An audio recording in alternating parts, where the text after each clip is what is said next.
India Legal presents Courts Roundup.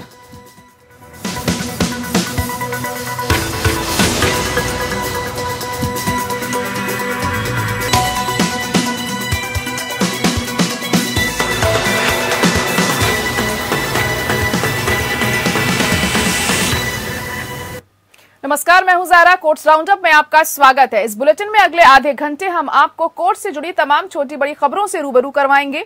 Court की कार्रवाई और सुप्रीम कोर्ट से लेकर हाई कोर्ट और लोअर कोर्ट तक के फैसलों को आपके सामने रखेंगे। आगे बढ़ने से पहले एक नजर हेडलाइंस पर। लुधियाना कोर्ट ब्लास्ट में सीजेआई रमन्ना ने जताई चिंता, चीफ जस्टिस से ली जानकारी, कहा हितधारकों की सुरक्षा सुनिश्चित हो।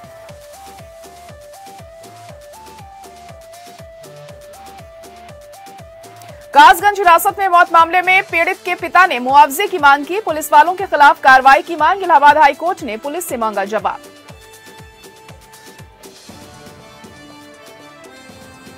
दिल्ली दंगा मामले में पुलिस पर हमला मामले में शाहरुख खान पर आरोप तय, आर्म्स एक्ट के तहत शाहरुख अपराध से बरी।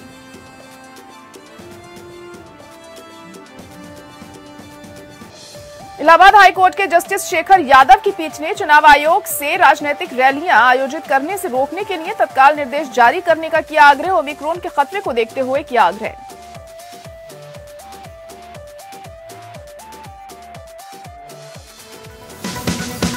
India Legal presents Courts Roundup.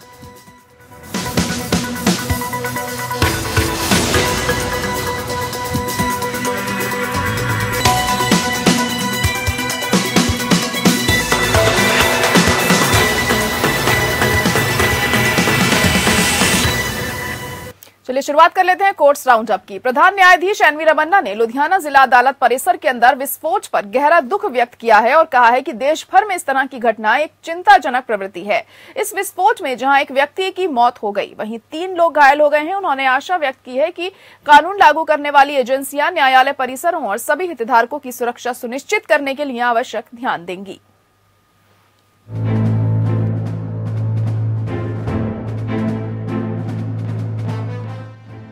Chief justice N V Ramana ने लुधियाना जिला न्यायालय परिसर में हुई विस्फोट की घटना पर गहरा दुख व्यक्त किया। सीजेआई रमन्ना ने कोर्ट परिसरों में पर्याप्त सुरक्षा की कमी पर गंभीर चिंता व्यक्त करते हुए आशा व्यक्त की है कि कानून लागू करने वाली एजेंसियां अदालत परिसरों और हितधारकों की सुरक्षा सुनिश्चित करने के लिए आवश्यक ध्यान देंगी। आगे कहा गया कि देश भर में इस तरह की घटनाएं तेजी से हो रही हैं, जो कि एक चिंताजनक प्रवृत्ति है। सीजेआई रमन्ना ने पंजाब एंड हरियाणा हाईकोर्ट के मुख्य न्यायाधीश न्यायमूर्ति रविशंकर झा को फोन किया और घटनाक्रम की जानकारी ली। न्यायमूर्ति रमन्ना ने भी मृतक के परिवार के शोक संतप्त सदस्यों के प्रति संवेदना व्यक्त की और घायलों के शीघ्र स्वस्थ होने की कामना की। ये धमाका कथित तौर पर दोपहर करीब 12:30 बजे कोर्ट परिसर की दूसरी मंजिल के एक बाथरूम में हुआ। धमाका इतना जोरदार था कि इससे बाथरूम की दीवारें क्षतिग्रस्त हो गई और बगल के कमरों की खिड़कियों के शीशे भी टूट गए। विस्फोट के कारणों का अभी तक पता नहीं चल पाया है। जब विस्फोट हुआ तब जिला अदालत में भीड़ थी और कामकाज चल रहा था। पुलिस ने विस्फोट में एक व्यक्ति की मौत की पुष्टि की है। हालांकि शुरुआत में 2 लोगों की मौत की सूचना मिली थी। सूत्रों के मुताबिक गृह मंत्रालय ने लुधियाना जिला न्यायालय परिसर में विस्फोट पर पंजाब सरकार से रिपोर्ट मांगी है। रोहिणी के इसी कोर्ट परिसर में सितंबर में गैंगवार के तहत भीषण गोलीबारी हुई थी। इसमें 4 गैंगस्टर मारे गए थे। इस घटना ने अदालत में सुरक्षा चूक को उजागर किया था। इस पर दिल्ली हाई कोर्ट ने संज्ञान लिया। प्रधान न्यायाधीश ने झारखंड के धनबाद में जिला न्यायाधीश की हत्या के मद्देनजर न्यायाधीशों और अदालतों की सुरक्षा के मुद्दे पर स्वतः संज्ञान लिया था। वहीं दिल्ली उच्च न्यायालय ने कहा था कि राष्ट्रीय राजधानी में अदालत परिसर में प्रवेश करने वाले सभी व्यक्तियों की सुरक्षा कर्मियों द्वारा जांच की जाए, जबकि सीसीटीवी कैमरों के माध्यम से अदालत भवनों की 24 घंटे निगरानी करने का आदेश दिया गया था। सीजेआई ने सुरक्षा बढ़ाने के लिए अदालतों के लिए आरपीएफ, सीआईएसएफ आदि की तर्ज पर एक विशेष पुलिस फोर्स का आह्वान किया था। केंद्र सरकार ने ये कहते हुए जवाब दिया कि अदालतों के लिए एक राष्ट्रीय स्तर का स्पेशल फोर्स संभव नहीं हो सकता, क्योंकि राज्य पुलिस न्यायाधीशों और अदालतों की सुरक्षा से निपटने के लिए बेहतर स्थिति में होगी, क्योंकि खतरे राज्य विशेष होते हैं। Bureau report.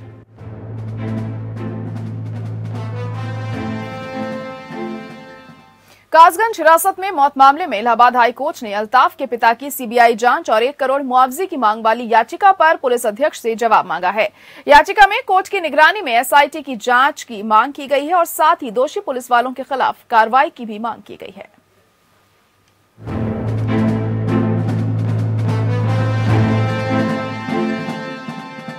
कासगंज हिरासत में मौत मामले में इलाहाबाद हाई कोर्ट में सुनवाई हुई।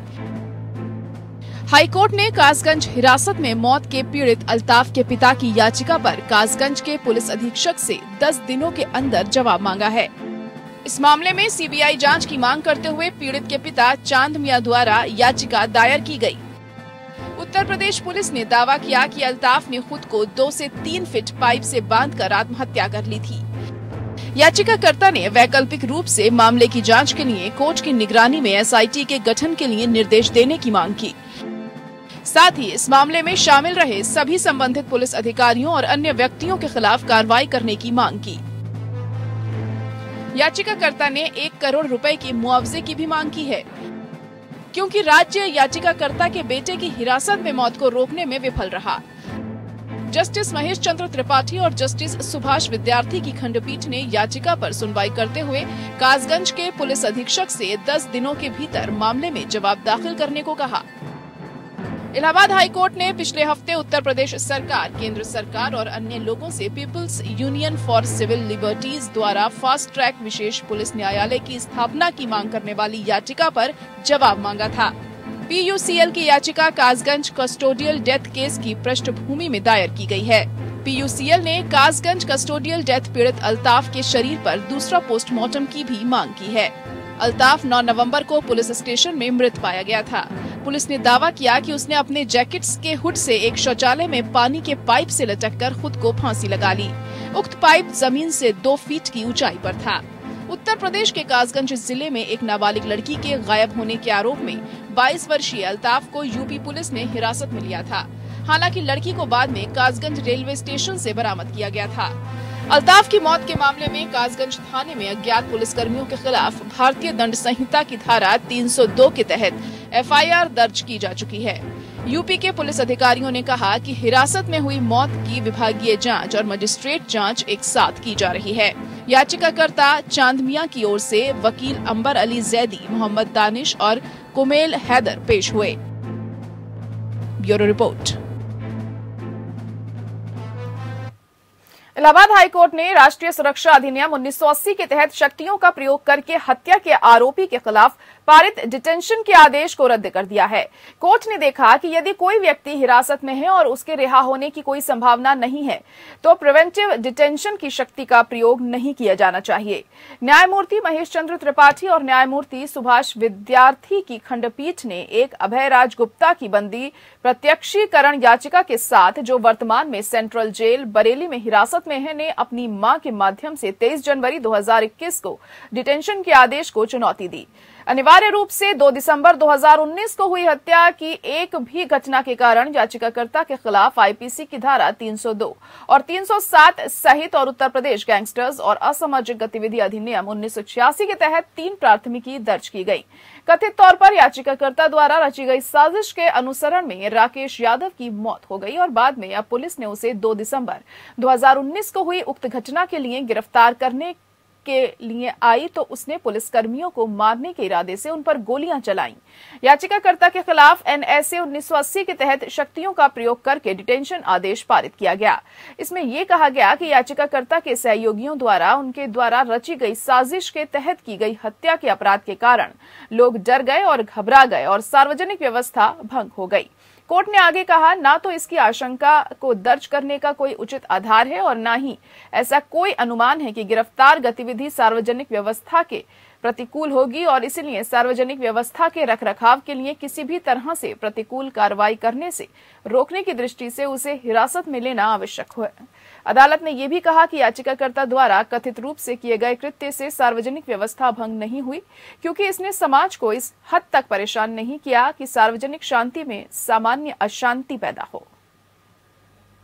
सुप्रीम कोर्ट ने कहा कि पीड़ित के मन में डर या आशंका पैदा करने के लिए अपराधी द्वारा खुले तौर पर हथियार लहराना या दिखाना आईपीसी की धारा 357 के तहत अपराध का गठन करने के लिए पर्याप्त है। CJI NV Ramana, justice AS Bopanna और जस्टिस हिमा कोहली की पीठ मध्य प्रदेश हाईकोर्ट की आईपीसी की धारा 392/397 और मध्य प्रदेश डकैती और व्यापार प्रभाव क्षेत्र अधिनियम 1981 की धारा 11/13 के तहत ट्रायल कोर्ट द्वारा दोषी सिद्धि को बरकरार रखने के आदेश की अपील पर विचार कर रही थी। सुप्रीम कोर्ट के सामने मुद्दा क्या धारा 357 आईपीसी के तहत आरोप टिकाऊ है, क्योंकि अपीलकर्ता ने तर्क दिया था कि आग्नेयास्त्र का उपयोग नहीं किया गया था। धारा 397 आईपीसी की धारा इसके तहत आरोप टिकाऊ होगा यदि ये इंगित करने के लिए कोई सामग्री या सबूत नहीं है तो आरोपी अपीलकर्ता ने कथित घटना के बावजूद आग्नेयास्त्र का इस्तेमाल किया था। राम रतन बनाम मध्य प्रदेश राज्य में पीठ ने अपीलकर्ता की धारा 392 आईपीसी की सजा को बरकरार रखते हुए और आईपीसी की धारा 397 और मध्य प्रदेश डकैती और व्यापार प्रभाव क्षेत्र अधिनियम 1981 की धारा 11/13 के तहत दोष सिद्धि को खारिज करते हुए अपील को आंशिक रूप से स्वीकार कर लिया। सबूतों का विश्लेषण करने पर ट्रायल कोर्ट ने कहा कि अपीलकर्ता और उसके सह आरोपी घटना में लिप्त थे और इसलिए आरोप को साबित करते तदनुसार सजा और दोषी सिद्धि करार दी। सबूतों के विस्तार से समीक्षा करने के बाद हाईकोर्ट ने निचली अदालत द्वारा अपीलकर्ता को दोषी ठहराने और उसे सजा सुनाए जाने के फैसले को बरकरार रखा। इससे व्यथित होकर अपीलार्थी ने शीर्ष न्यायालय का दरवाजा खटखटाया। पीठ ने कहा कि लाभ केवल हमलावर को दोषी ठहराने के लिए आईपीसी की धारा 397 के दायरे में उठाई गई व्याख्या अपीलकर्ता के लिए उपलब्ध होगी यदि उसके खिलाफ कोई विशेष आरोप नहीं है। पीठ ने आंशिक रूप से अपील की अनुमति देते हुए निर्णय को उस हद तक रद्द कर दिया जब तक उसने आईपीसी की धारा 397 के तहत एमपीडीवीपी के अधिनियम 1981 की धारा 11/13 के साथ अपीलकर्ता को दोषी ठहराया था और धारा 392 आईपीसी के तहत अपीलकर्ता की सजा को बरकरार रखा। इलाहाबाद हाईकोर्ट ने उत्तर प्रदेश सरकार को नोटिस जारी किया और शिया वक्फ बोर्ड के पूर्व अध्यक्ष वसीम रिजवी, जिसे अब जितेंद्र नारायण सिंह त्यागी के नाम से जाना जाता है, उनके कथित विवादित बयानों के खिलाफ याचिका पर जवाबी हलफनामा दाखिल करने के लिए कहा। महत्वपूर्ण रूप से इलाहाबाद हाईकोर्ट के समक्ष एक याचिका दायर कर शिया वक्फ बोर्ड के पूर्व अध्यक्ष वसीम रिजवी को सोशल मीडिया या इलेक्ट्रॉनिक मीडिया में विवादित धार्मिक बयान देने से रोकने का निर्देश देने की मांग की गई है। याचिका में उन्हें पैगंबर मोहम्मद और पवित्र पुस्तक कुरान शरीफ के खिलाफ सवाल उठाने से रोकने का निर्देश देने की भी मांग की गई है। 22 दिसंबर को मामले की सुनवाई करते हुए चीफ जस्टिस राजेश बिंदल और जस्टिस पीयूष अग्रवाल की बेंच ने यूपी सरकार के साथ साथ रिजवी को भी नोटिस जारी कर मामले में जवाब मांगा। मामले की अगली सुनवाई 13 अप्रैल 2022 को होगी। याचिका हजरत ख्वाजा गरीब नवाज एसोसिएशन के सचिव मोहम्मद यूसुफ उमर अंसारी ने एडवोकेट साहिर नकवी के माध्यम से दायर की है और यह आरोप लगाया कि रिजवी लगातार मुस्लिम धर्म के बारे में विवादित बयान देते रहे हैं, जिससे माहौल खराब हो रहा है। इसके अलावा याचिका में सोशल मीडिया या इलेक्ट्रॉनिक मीडिया से रिजवी की अभद्र भाषा और पोस्ट को हटाने की भी मांग की गई है और ये उत्तर प्रदेश की राज्य सरकार के उनके खिलाफ कानूनी कार्रवाई करने का निर्देश देने की भी मांग करती है, जिसमें आरोप लगाया गया है कि वह देश विरोधी काम कर रहे हैं। याचिका में महत्वपूर्ण रूप से उनकी पुस्तक मोहम्मद का जिक्र करते हुए कहा गया है कि उन्होंने अपनी पुस्तक में कई विवादित बिंदुओं का उल्लेख किया जो समाज की शांति और सुरक्षा के लिए हानिकारक हैं।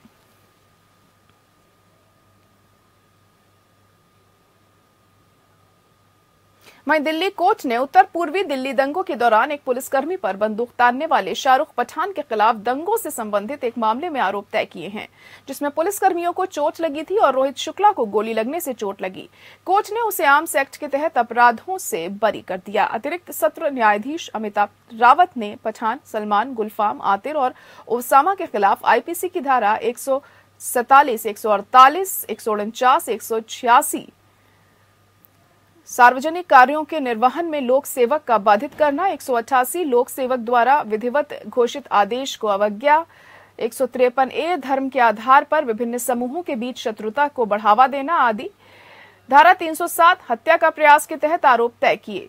घायल रोहित शुक्ला ने बयान दिया है कि पिछले साल 24 फरवरी को लोगों के 2 समूह थे, जिनमें से एक ने धार्मिक नारे लगा रहा था और CAA और NRC का विरोध कर रहा था। उन्होंने ये भी कहा कि गैर कानूनी असेंबली हिंसक हो गई और पथराव शुरू कर दिया और एक व्यक्ति ने उस पर पिस्तौल से गोली चला दी। उन्होंने ये भी बयान दिया कि एक अन्य स्थान पर हिंसक भीड़ में से 24-25 साल का एक लड़का पिस्तौल लेकर बाहर आया और उसने मारने की कोशिश की। बयान के अनुसार यह आरोप लगाया गया कि लड़के ने गवाह पर गोली चलाई, जिससे वह घायल हो गया। मामला अब 21 जनवरी 2022 को अभियोजन पक्ष के साक्ष्य के लिए आएगा। पठान को हाल ही में इस मामले में जमानत देने से इनकार कर दिया गया था, क्योंकि अदालत का ये मानना था कि संबंधित स्थान पर लगे पास के कैमरे के सीसीटीवी फुटेज में दंगाइयों की भीड़ में उसकी मौजूदगी दिखाई दे रही थी। न्यायाधीश ने एक घटना से संबंधित एक अन्य प्राथमिकी में पठान के खिलाफ भी आरोप तय किए हैं।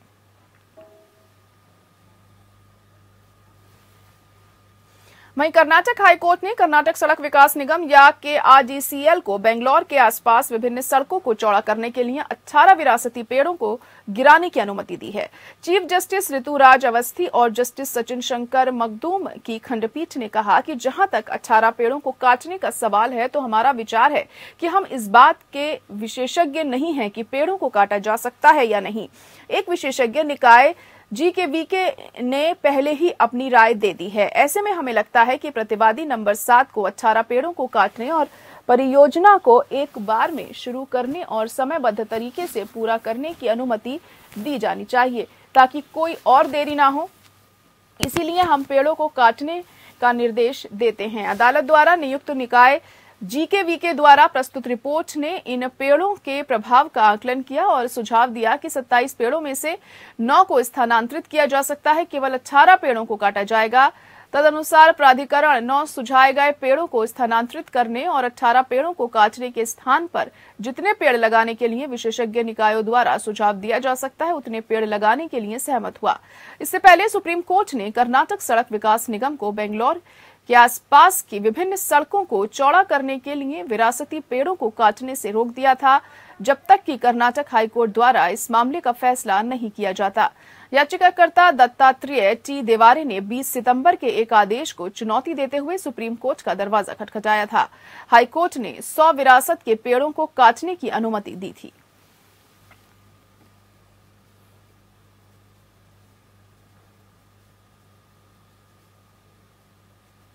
और इसी के साथ कोर्ट्स राउंड अप में आज के लिए इतना ही। मुझे दीजिए इजाजत। नमस्कार। India Legal presents Courts Roundup.